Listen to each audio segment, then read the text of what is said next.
One of the most tragic occurrences in Jewish history was the death of the 12,000 pairs, as the Talmud says, 24,000 of the students of Rabbi Akiva, the entire Torah world of Judea, just under 2,000 years ago. It is this death which, of course, has shaped the month of Iyar as a time of mourning, the Sefirat, where we're mourning instead of what the time should have been, Usfartim Lachem, counting up all the way up to Har Sinai. The month of Iyar, this month, should have been a time of happiness, anticipation to Matan Torah, became one of death and one of mourning. The death of Rabbi Akiva's students. But in understanding the death is one of the most powerful insights into appreciating what Israel in this month is today. We all know Rabbi Akiva's students died during this time, 12,000 as we said. What was the cause of their death? The Talmud famously says in Masechet Yevamot, Askara, a type of plague. However, Shrei Gaon, one of the Gaonim, says an incredible thing. He says they did not die out of sickness. His tradition was that they died in a religious war. The only religious war at the time of the students of Rabbi Akiva and Rabbi Akiva was, of course, the Bar Kokhba rebellion against the Romans in the year 132. And we also know that the Rambam says it was Rabbi Akiva who was the great supporter of Bar Kokhba, he says in Hilchot Malachim, and therefore it makes sense that they died around this time.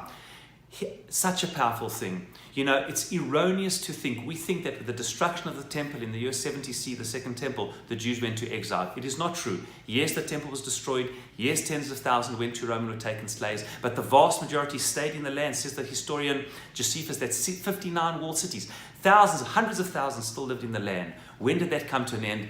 At the end of the Bar Kokhba rebellion. You see, 62 years after destruction, there were still so many Jews in the area who couldn't go to Yerushalayim, and it was Bar Kokhba, supported by Rabbi Akiva, who led a rebellion and said it's time to recapture Jerusalem. It's almost 70 years of Galut, like it was in the time of the first temple, and led an initially successful rebellion to recapture Jerusalem, which lasted for a number of years. Hadrian the king rebelled against them, and there was a fought against the Bar Kokhba students, and there was a tremendous destruction where the towns of Judea were razed to the ground, Beitar, so much death and destruction. And hence we have the month of Iyar, which was supposed to be a happy month. Two things happened: the destruction of the Torah world, all the students of Rabbi Akiva, and the destruction of the whole Yishuv, tens and tens of cities, which eventually actually led to the exile, with Jews leaving Judea, going up to the Galilee, and eventually into Babel. So essentially, what is the month of Iyar and the mourning in this month of the Rabbi Akiva students? The destruction of the Torah world, the destruction of the settlement in the land of Israel.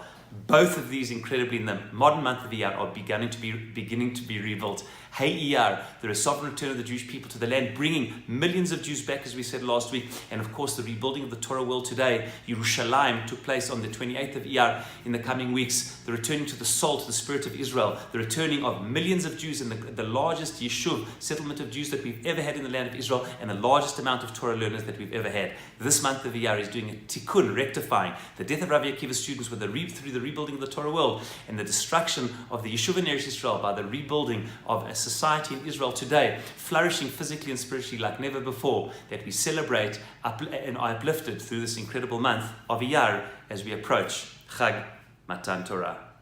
Shabbat Shalom.